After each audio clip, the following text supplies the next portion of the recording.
గత ప్రభుత్వం సకాలంలో చెల్లింపులు జరపకపోవటం వల్ల సంస్థలకు ఇచ్చిన వాగ్దానాల్ని నిలబెట్టుకోకపోవటం వల్ల ఇవాళ డిస్కంలు అప్పుల ఊబిలో కూరుకునిపోయి ఉన్నాయి అధ్యక్ష. విద్యుత్ సంస్థలకు సకాలంలో విడుదల చేయవలసిన నిధుల విషయంలో గత ప్రభుత్వం ఆర్థిక క్రమశిక్షణ పాటించకపోవటం వల్ల ఆర్థికంగా కుదేలైన విద్యుత్ రంగాన్ని గత ప్రభుత్వం నుండి వారసత్వంగా పొందినప్పటికీ రాష్ట్రంలోని విద్యుత్ వినియోగదారులందరికీ నాణ్యమైన నమ్మకమైన విద్యుత్తుని బాధ్యతాయుతమైన పారదర్శక మార్గంలో అందించడానికి, వ్యవసాయ రంగానికి ఉచిత విద్యుత్ అందించడానికి ఈ ప్రభుత్వం కట్టుబడి ఉన్నది అధ్యక్ష. రాష్ట్ర విద్యుత్ రంగం ప్రస్తుతం ఎదుర్కొన్న ఆర్థికపరమైన సవాళ్లను దృష్టిలో పెట్టుకొని గత ప్రభుత్వం మా ప్రభుత్వానికి అనేక సమస్యలతో వదిలివేసిన విద్యుత్ సంస్థల ప్రస్తుత స్థితిని రాష్ట్ర ప్రజలకు వివరించవలసిన బాధ్యత మా పైన ఉన్నది. అందుకే రాష్ట్రం ఏర్పడిన నాటి పరిస్థితులను, తదనంతరం దాదాపు 10 ఏళ్ల పాటు గత ప్రభుత్వం విద్యుత్ సంస్థలను నిర్వహించిన తీరును, ఆర్థికంగా నష్టాల్లోకి నెట్టిన తీరును ఈ శ్వేతపత్రం ద్వారా వివరించే ప్రయత్నం చేశాం అధ్యక్ష. తద్వారా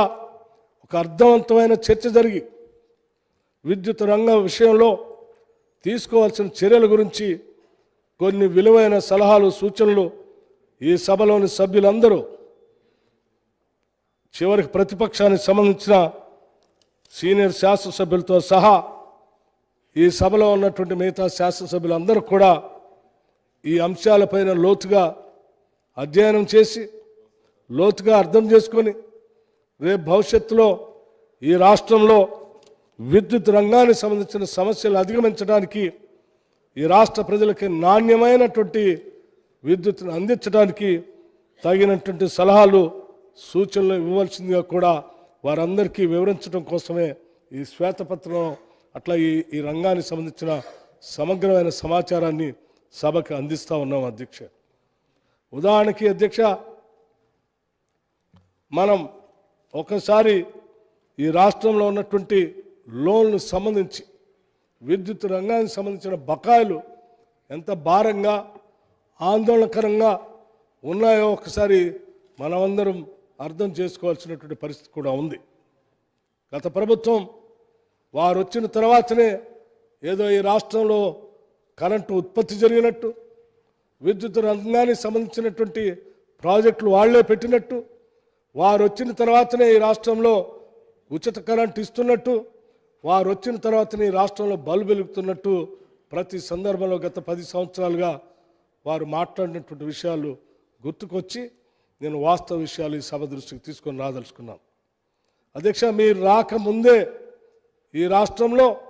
అనేక విద్యుత్ రంగ ప్రాజెక్టులు స్థాపించబడ్డాయి. అలాగే భవిష్యత్ తరాల అవసరమైనటువంటి విద్యుత్ రంగాన్ని దృష్టిలో పెట్టుకొని ఈ రాష్ట్ర విభజన కంటే ముందే 2013, 14, 15 కంటే ముందే ఆనాడు ఈ దేశంలో పాలన చేసినటువంటి యూపీఏ ప్రభుత్వానికి సంబంధించిన ప్రధానమంత్రి మన్మోహన్ సింగ్ గారి నాయకత్వంలో, ఆనాటి యూపీఏ చైర్పర్సన్ సోనియా గాంధీ గారి నాయకత్వంలో దేశంలో అవసరాలను దృష్టిలో పెట్టుకొని ముందుగానే ఆలోచన చేసి అనేక ప్రణాళికలతో అనేక విద్యుత్ ప్రాజెక్టుల్ని పెద్ద ఎత్తున ఈ దేశంలో తీసుకొని రావటం, అందులో భాగంగా ఈ రాష్ట్రంలో కూడా ఏర్పాటు చేసే కార్యక్రమంలో ముందుకు పోబట్టే ఈరోజు రాష్ట్ర విభజన జరిగిన తర్వాత కూడా అవన్నీ ప్రొడక్షన్లోకి వచ్చి ఈరోజు రాష్ట్రంలో విద్యుత్తుని మనం అందించగలిగాం. అటువంటి వాస్తవ పరిస్థితులన్నింటినీ కూడా వక్రీకరించి ఈ రాష్ట్ర ప్రజలకి వాళ్ళు ఏమీ లేదు, అంతా మా వల్లనే విద్యుత్ ఉత్పాదన జరిగింది, మా వల్లనే విద్యుత్ సరఫరా జరుగుతుందని చెప్పే ప్రయత్నం గత ప్రభుత్వాలు చేశాయి. వాస్తవ పరిస్థితుల్ని ఈ సభ దృష్టికి తీసుకొని రావడంతో పాటు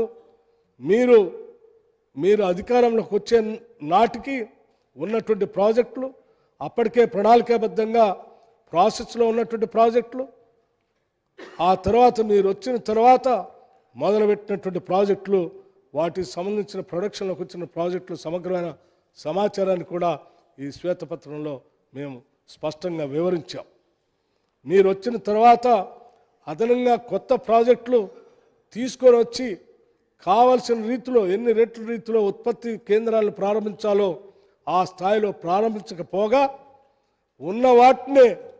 కుదేలేటట్టుగా మీరు చేసిన అప్పులు అత్యంత ఆందోళనకరంగా మారే అధ్యక్ష. ఉదాహరణకి డిస్కమ్స్ సంబంధించి ఇవాళ